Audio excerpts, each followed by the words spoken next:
जी नहमदु व नसल्ली अला रसूलिल करीम बिस्मिल्लाहिर्रहमानिर्रहीम। बहुत शुक्रिया जनाब स्पीकर। हम पिछले 3-4 दिनों से इस ऐवान से एक कौमी यकजहती का पैगाम दे रहे हैं। इस मौका पर जब गुजरात के कसाई ने जंगी जुनून में मुब्तला मोदी ने एक रात की स्याही में पाकिस्तान पर हमला किया। पिछले 2 दिन और पिछली एक रात जो पाकिस्तान की आवाम इकट्ठे होकर जाग कर गुजार रही है और हर महाज पर मुंह तोड़ जवाब देने की सलाहियत रखती है, ऐसे मौके पर जनाब स्पीकर, सबसे पहले तो आप जानते हैं कि मेरे कायद इमरान खान का पैगाम आया कि पाकिस्तान तहरीक इंसाफ का एक एक वर्कर इस मौके पर शाना बशाना खड़ा है, मुल्क की सालमियत और बका की खातर अपनी मुसल्लह अफवाज के साथ, अपने उन जवानों के साथ जो जवान आज बॉर्डर पर हमारी हिफाजत पर मामूर हैं। लेकिन जनाब स्पीकर, जनाब डिप्टी स्पीकर, जब कौमी यकजहती की बात हो तो 2 दिन पहले आपके इल्म में है कि अडियाला जेल के बाहर मुझ पर और मेरे साथियों पर जो बेईमाना तशद्दुद किया गया।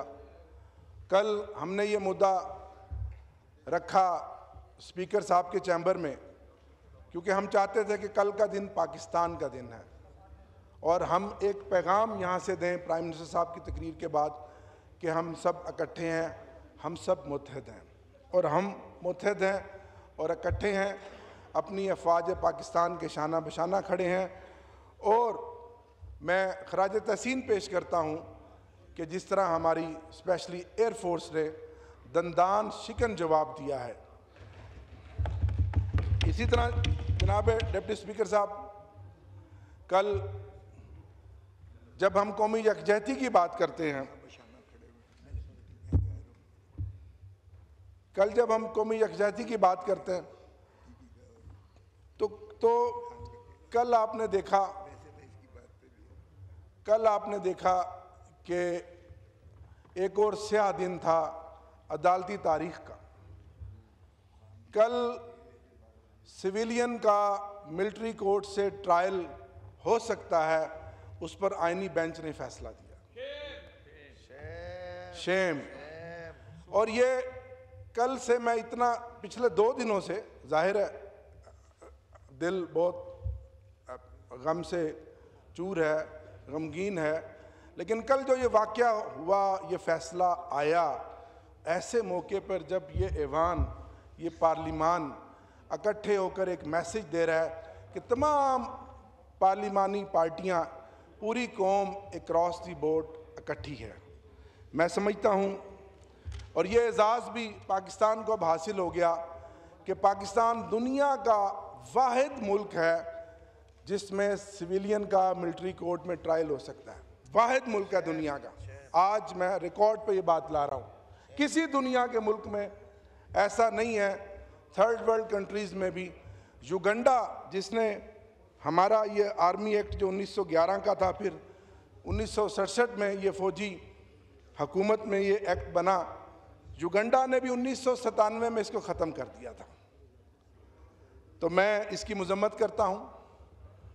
हमने आइन और कानून के लिए, इस मुल्क में इंसानी हकूक़ की बका के लिए और राय हक के लिए हम जंग लड़ रहे हैं और लड़ते रहेंगे। दिल नाउमीद तो नहीं, नाकाम ही तो है। दिल नाउमीद तो नहीं, नाकाम ही तो है। लंबी है गम की शाम मगर शाम ही तो है।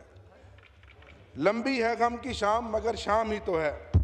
मुझे उम्मीद है कि मेरे सामने पीपल्स पार्टी के काबरीन खुर्शीद शाह साहब, नवीद कमर साहब, राजा परवेज़ अशरफ साहब, पटेल साहब और बाकी यहाँ पार्लिमानी जो लीडरान बैठे हैं, बिलखसूस पीपल्स पार्टी, जिन्होंने सिविलियन का मिलिट्री कोर्ट में ट्रायल के ख़िलाफ़ हमारी लीडर शहीद बेनज़ीर भुट्टो साहिबा ने एक जद्दोजहद की थी आइन और कानून के लिए, जमहूरियत के लिए, तो उम्मीद है कि ये मोहतरमा बेनज़ीर भुट्टो साहबा के नज़रिए को दफन होने से बचाएंगे और इस मामले में कम से कम और कुछ ना करें। कल जो उस बेंच ने एक फ़ैसला दिया है कि अपील के लिए पार्लिमान जो है वो लेजिस्लेशन करे, तो सिविलियन की अपील के बारे में ये आगे बढ़ेंगे और उससे मोहतरमा की रूह को सुकून पहुंचेगा जनाब, और भुट्टो साहब के फ़लसफ़े को भी सुकून पहुंचेगा। जनाब डिप्टी स्पीकर साहब, आज फिर हम दोबारा इस अज़्म का इजहार करते हैं कि हम सब एक हैं, हम मुत्तहिद हैं। लेकिन यहाँ आपने देखा कि जो हमारे ज़ख्म थे वो बड़े थोड़े थे।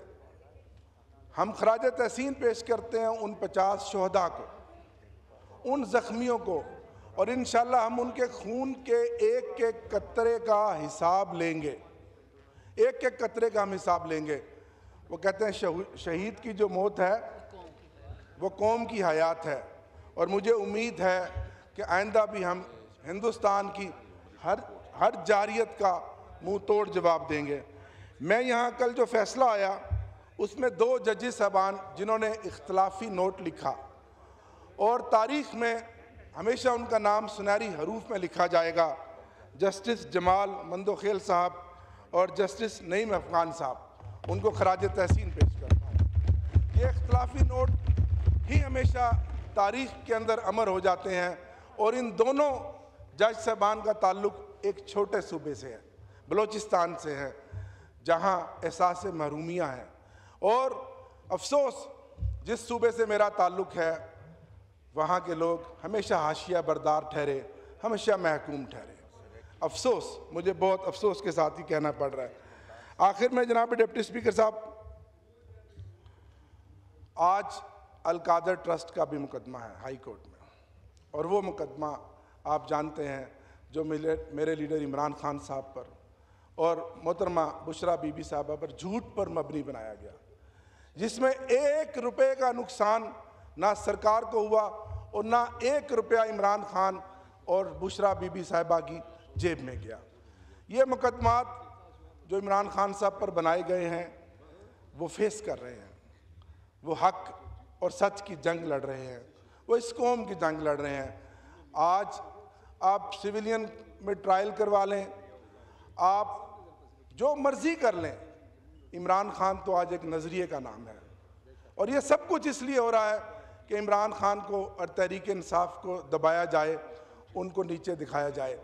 इमरान खान तो जेल में बैठकर भी डिप्टी स्पीकर साहब अमर हो गया है, लेकिन अफसोस कि हमारी ये जो पार्लिमान है, ये पार्लियामेंट जिसने 26वीं तरमीम बिल खसूस ताकतवर लोगों की आमराना पॉलिसियों के तहफ़्फ़ुज़ के लिए बतौर रबड़ स्टैंप ये पार्लियामान इस्तेमाल हो रही है, तो हम पीछे से पीछे जा रहे हैं, और इसकी हम जितनी भी मजम्मत करें कम हो। मुझे उम्मीद है कि जब ताकतवर लोगों का ये सियासी एजेंडा मुकम्मल होगा तो एक वक्त आएगा इस कुर्सी पे इमरान खान बतौर वज़ीर आज़म बैठेगा, और हम 27वीं तरमीम के ज़रिए इन तमाम आमराना कानून, काले कानून जो 26वें तरमीम में बनाए गए, वो पीका एक्ट हो, इसको रिवर्स करेंगे, और इंशाल्लाह खल्क़े खुदा राज करेगी। पाकिस्तान जिंदाबाद, इमरान खान जिंदाबाद।